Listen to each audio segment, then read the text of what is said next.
Internet आपको बहुत सारी जानकारियां देता है, लेकिन आपने कभी इन तथ्यों को खोजने की कोशिश ही नहीं की। लेकिन इसका मतलब ये नहीं है कि आपके पास ऐसा करने के लिए बहुत सारा वक्त है। आप लकी हैं कि आज मैंने आपके लिए कुछ ऐसे ही फैक्ट्स की लिस्ट बनाई है जिन्हें आपने आज तक कभी गूगल पर सर्च नहीं किया है।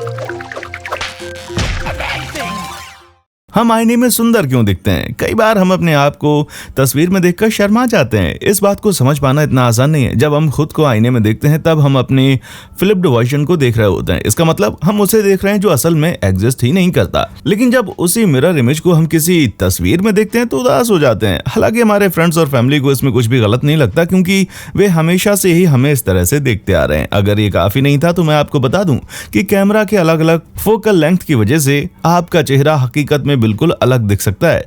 तो क्या हम कभी असलियत में जान सकते हैं कि हम कैसे दिखते हैं? हमें कैमरा पर अपनी आवाज क्यों नहीं पसंद आती? मुझे आपको ये हकीकत बताते हुए दुख हो रहा है कि वीडियो में आप जब खुद की रिकॉर्डिंग या अपनी आवाज को सुनते हैं तो वो आपकी आवाज असली आवाज से बिल्कुल अलग होती है। हम जब अपनी आवाज को दोबारा सुनते हैं तब हमें आश्चर्य होता है, क्योंकि जो बाकी लोग सुन रहे हैं वो हवा द्वारा संचलित ध्वनि की तरंगें होती हैं, और जो आवाज हम सुनते हैं वो हमारी हड्डियों के आंतरिक ध्वनि के साथ बाहरी ध्वनि का संयोजन है। आपकी खोपड़ी के चारों ओर घूमने वाली आपकी आवाज समृद्ध कम आवृत्ति वाली पिचें पैदा करती है जो बाहरी रूप से मौजूद नहीं होती हैं, जिसका अर्थ है कि हमारी आवाज आमतौर पर हमारे विचार से अधिक होती है। हमारी आंखें कभी ठंडी क्यों नहीं होती? आपके दिमाग में कभी शायद ये ख्याल नहीं आया हो कि हमारे शरीर के बाकी अंगों की तरह हमारे आईबॉल्स ठंडे या गर्म तापमान का अंदाजा नहीं लगा सकती। ऐसा इसलिए है क्योंकि इनमें टेम्परेचर रिसेप्टर सेल्स नहीं होते। इनफैक्ट हमारी आंखों का एक बड़ा हिस्सा हमारे स्कल के अंदर होता है, जहां उन्हें लगातार ब्लड सप्लाई मिल रहा होता है। जब तक हमारी आंखें हमारे शरीर के अंदर बोन्स और टिश्यूज के साथ हैं और हम गर्म कपड़े पहने हुए हैं, तब तक आंखों के लिए 0 डिग्री पर ही जम जाना नामुमकिन है। घास काटने पर अच्छी सुगंध क्यों आती है? अगर हम सीधे शब्दों में कहें तो घास काटते वक्त हमें जो सौंधी सौंधी सुगंध आती है ना, वो घास के पीड़ा के कारण चीखने की आवाज होती है। जब घास को काटा जाता है तब ग्रीन लीफ वॉलेटाइल्स नाम के कुछ ऑर्गेनिक कंपाउंड्स रिलीज होते हैं ताकि पौधे अपने घावों से निपट सकें और नए सेल्स डेवलप कर सकें। अल्कोहल और एल्डिहाइड के साथ 8 ऑक्सीजन युक्त हाइड्रोकार्बन का ये संयोजन जो GLV बनाते हैं वो इंसानों को सुगंध में अच्छे लगते हैं।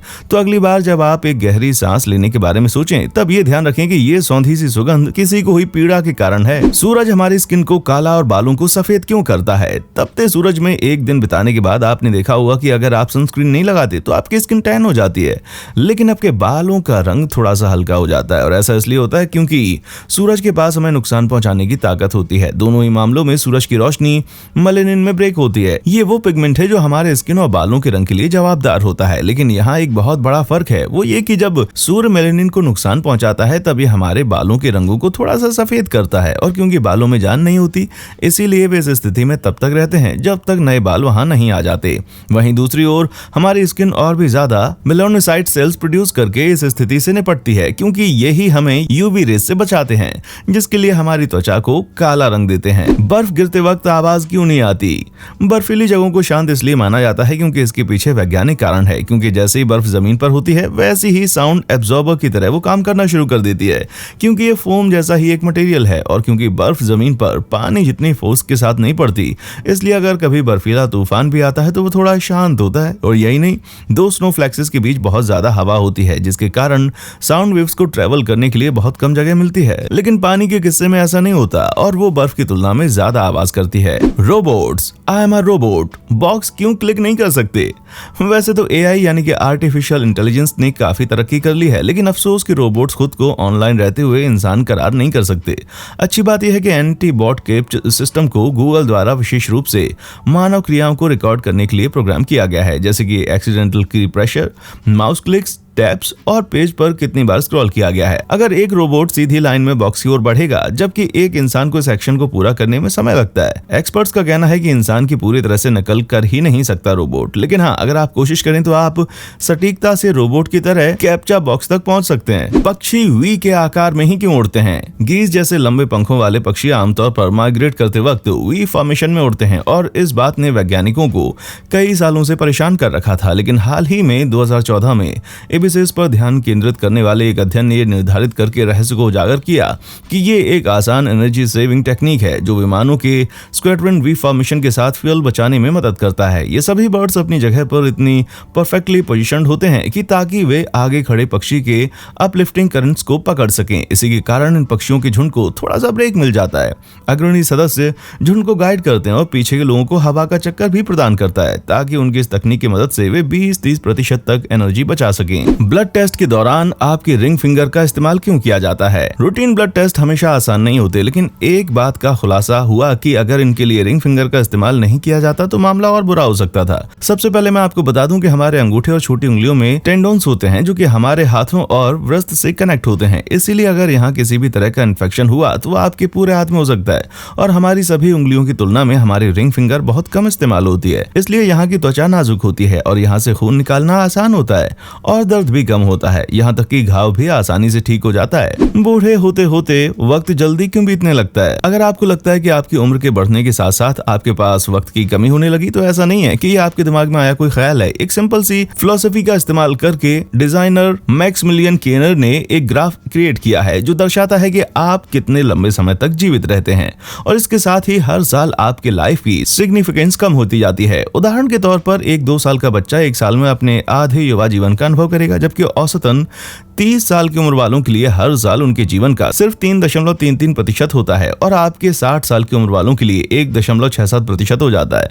ऐसा इसलिए क्योंकि हमारे जीवन में कुछ नया नहीं रह जाता, वहीं बच्चे लगातार नई जानकारियां इकट्ठा करते रहते हैं। एक एडल्ट के तौर पर हम अपनी जिंदगी से संतुष्ट हो जाते हैं और सभी काम हमारे लिए एक रूटीन बन जाता है। शैम्पू का फोम हमेशा सफेद क्यों होता है? दुकानों में आपने कई तरह के शैम्पू तो देखे ही होंगे, लेकिन इनमें एक बात जो कॉमन है वो ये है कि इन सभी का झाग हमेशा सफेद होता है। लेकिन इसके पीछे बहुत ही सिंपल साइंस है। सबसे पहले तो शैम्पू में जो डाई यूज की जाती है वो बेहद ही डाइल्यूटेड फॉर्म में होती है और जैसे उनका मिश्रण हवा और पानी के कणों के साथ होता है वो बबल्स का फॉर्मेशन हो जाता है। जैसे कि एक लाल बलून को तब तक फुलाना जब तक कि उसका रंग हल्का नहीं पड़ जाता। इसका संबंध लाइट के बिखरने से भी है। जैसे ही ये छोटे छोटे बबल से टकराते हैं तो फॉर्म्स में इरेगुलरिटीज के कारण लाइट अलग अलग डायरेक्शन में बिखर जाती है और क्योंकि ये लाइट बिखेरने वाली इन अनगिनत सतहों के कारण इंसानों के लिए किसी भी तरह के रंगों को देखना मुश्किल हो जाता है। हमें मोशन सिकनेस क्यों होती है? मोशन सिकनेस एक बेहद ही आम बीमारी है और आप जो उल्टी जैसा अनुभव करते हैं ना वो उन मिश्रित सिग्नल्स के कारण है जो ब्रेन तक पहुंचकर कंफ्यूजन क्रिएट करती है। इसमें आपके कान के अंदरूनी भाग की एक बहुत ही बड़ी भूमिका होती है। सेमी सर्कुलर कैनाल्स में स्थित 2 थैली जिन्हें सैक्यूल कहा जाता है और यूट्रिकल में फ्लूइड होता है जो ब्रेन को किसी भी असंतुलन के बारे में बताता है और इसी के कारण हमें पता चलता है कि हम कब खड़े हैं कब बैठे हैं। उदाहरण के तौर पर जब आप बोट पर होते हैं तब आपके इनर कान चलती हुई लहरों को महसूस कर लेते हैं, भले ही हमारी आंखें इन्हें देख नहीं पाती हूं। इसके कारण ब्रेन को इन 2 परस्पर विरोधी भावनाओं को सहमत करना पड़ता है जिसमें हमें बेचैनी महसूस होती है। हमारा ब्रेन कभी कभी फ्रीज क्यों हो जाता है? ब्रेन फ्रीज कई बार ठंडी आइसक्रीम खाने के कारण होता है और ये शॉर्ट टर्म हेडेक तब होते हैं जब कोई बहुत ही ठंडी चीज आप खाते या पीते वक्त हमारे मुंह के ऊपरी भाग कुछ होती है। इस तरह की उत्तेजना वास्को कंस्ट्रक्शन का कारण बनती है या इसके कारण हमारे ब्लड वेसल सिकुड़ जाते हैं जिसके कारण हमारे नर्व में दर्द होता है, जिसे कम करने के लिए आपको ऊपर के तलवे को चाट कर गर्म करना होता है ताकि ब्लड वेसल्स दोबारा चौड़े हो सकें। और अगर आप तुरंत ही इससे राहत पाना चाहते हैं तो आप गर्म पानी पी सकते हैं या फिर आप अपनी जीभ को ऊपर करके तलवे पर टच करें ताकि खून एक बार फिर से वहां से फ्लो हो सके। हमारी आंखों का वो गुलाबी भाग क्या है? हमारे शरीर के सभी हिस्सों का कुछ ना कुछ काम है, लेकिन अगर इस तथ्य को हम हमारी आंखों के अंदर मौजूद उस गुलाबी हिस्से की बात करें तो ये रूल यहाँ पर लागू नहीं होता। इस मांसल पदार्थ का वैज्ञानिक नाम कैरुनकल है और सच्चाई तो ये है कि इसका हमारी जिंदगी में कोई भी यूज नहीं है। यह अजीब से दिखने वाली चीज जिसे हम कैरुनकल कहते हैं ये हमारी तीसरी आईलिड का बचा हुआ भाग है जो मछलियां, रेप्टाइल्स और पक्षियों में अभी भी पाया जाता है ताकि वे इन्हें बंद करके खुद को बैक्टीरिया से बचा सकें। अफसोस कि हम इंसानों को अब इस हॉरिजॉन्टल आईलिड की जरूरत नहीं है, तो इसीलिए हमारे पास अभी भी इनका एक छोटा सा भाग है जो अब बिल्कुल भी काम नहीं करता। कैसे पता कि आने वाले कल में ये पूरी तरह से गायब भी हो जाए? सिग्नल के बिना हम इमरजेंसी कॉल कैसे कर सकते हैं? अगर आप कभी इमरजेंसी सिचुएशन में फंस जाते हैं और आपको रेस्क्यू करने या फिर मेडिकल अटेंशन की जरूरत होती है तो आपको इमरजेंसी कॉल करने की जरूरत पड़ती है, लेकिन आपके फोन में नेटवर्क नहीं है। तो ऐसी स्थिति में इस मैसेज का मतलब होता है कि आपके सिम में नेटवर्क नहीं है, लेकिन आपके मोबाइल में ऐसे फीचर होते हैं कि वो दूसरे नेटवर्क पर खुद को रजिस्टर कर सके। जीवन बचाने वाला ये फीचर हमारे बीच तब से है जब से 1990 में global system for mobile communication की स्थापना हुई। हाँ, लेकिन अगर उस एरिया में अगर कोई दूसरा नेटवर्क भी काम नहीं कर रहा तो इसका मतलब ये है कि आप सचमुच फंस गए हैं। हमारे रोंगटे क्यों खड़े हो जाते हैं? रोंगटे खड़े होना हमारे शरीर में कई अनैच्छिक प्रतिक्रियाएं हैं, लेकिन इस अजीब सी घटना के बारे में बस कुछ ही एक्सप्लेनेशंस अवेलेबल हैं। ऐसा तब होता है जब छोटी मांसपेशियां सिकुड़ती हैं और हमारी त्वचा पर उथले गड्ढे और आसपास के उभार पैदा होते हैं, और इसी कारण से हमारे रोंगटे खड़े हो जाते हैं। ये हमें हमारे पशु पूर्वजों से विरासत में मिला है, जिनके घने बाल ठंड में गर्मी और इंसुलेशन की एक परत बनाते थे। क्योंकि अब हमारे पास शरीर पर कम बाल हैं, इसीलिए हमारे शरीर पर कुछ पिंपल्स विजिबल हैं, जो हमें मानव आकार के मुर्गे की तरह प्रदर्शित करता है। हमारे रोंगटे तब भी खड़े हो सकते हैं जब हम स्ट्रेस में होते हैं, या फिर तब जब हम बहुत ज्यादा इमोशनल हो जाते हैं। तब इसकी तुलना हम बिल्लियों के साथ कर सकते हैं। कैसे उनके बाल ऊपर खड़े हो जाते हैं जब वे डरी होती हैं। हम चांद का सिर्फ एक ही भाग क्यों देख सकते हैं? आप चाहे माने या ना माने, लेकिन हम जब भी चांद की तरफ देखते हैं तो हम सिर्फ उसके एक ही भाग को देख सकते हैं। ऐसा इसलिए है क्योंकि चांद पृथ्वी के इर्द गिर्द घूमता ठीक उसी स्पीड से है जिस स्पीड से वो अपने खुद के एक्सिस पर घूमता है, जिससे पूरा होने में कुल 27 दिन लगते हैं। मतलब ये कि हमारे सामने चांद का सिर्फ एक ही हिस्सा होता है। अगर चांद बिल्कुल भी नहीं घूमता तो ये अपने ऑर्बिट पर अपने दूर और पास के दोनों की साइड्स दिखाता, लेकिन जिसे हम सिंक्रोनस रोटेशन या टाइडल लॉकिंग के नाम से जानते हैं, उसके कारण हम बाकी भागों को नहीं देख सकते। और ऐसा तकरीबन पिछले 4 बिलियन सालों से चल रहा है। जैसे जैसे पृथ्वी का गुरुत्वाकर्षण धीरे धीरे चंद्रमा पर खिंचता गया, इसने हमारे सामने आने के लिए इसके आकार को थोड़ा विकृत कर दिया और इसके घूमने की गति धीमी हो गई, जिससे ये टाइडली लॉक हो गया। एरोप्लेन का कचरा कहाँ जाता है? जैसा कि हम में से ज्यादातर लोग ये जानते हैं कि एरोप्लेन अपने कचरे को यूं ही आसमान से नहीं फेंकता, लेकिन सच कहूं तो असलियत इतनी इंटरेस्टिंग नहीं है। 1980 में एयरप्लेन के टॉयलेट्स पोर्टा पॉटीज के समान नीले दुर्गंध वाले तरल पर निर्भर थे, जिसे एनोटेक के रूप में जाना जाता है। यहाँ से ये स्टोरेज टैंक में जमा होते थे, लेकिन इस तरीके में कुछ कमियां बेशक थी।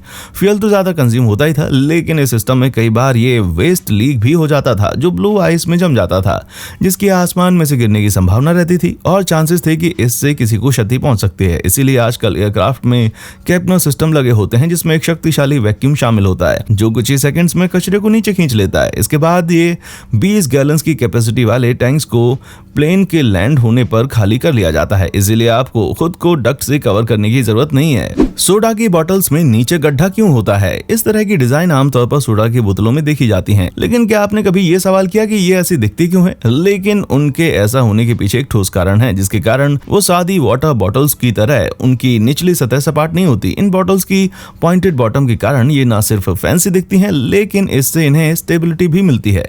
कोक और स्प्राइट जैसी सोडा की बोतलें ठंडी ही सर्व की जाती हैं, इसलिए ये प्लास्टिक की बोतल के वॉल्यूम में जब बदलाव आता है टेम्परेचर के कारण, तब वे गिर नहीं जाए। साथ ही सोडा की बोतलों में हवा भरी होती है और अगर इनके बॉटम को चपटा रखा जाए तो हो सकता है कि बोतलों में एक उभार आ जाए, क्योंकि ये ड्रिंक्स कार्बोनेटेड होती हैं। इसी वक्त इनके ये 5 मजबूत पैर इनके काम आते हैं। इनमें से कौन से फैक्ट्स ने आपको सबसे ज्यादा आश्चर्यचकित किया? नीचे कमेंट सेक्शन में हमें जरूर बताएं। और हाँ, देखने के लिए शुक्रिया।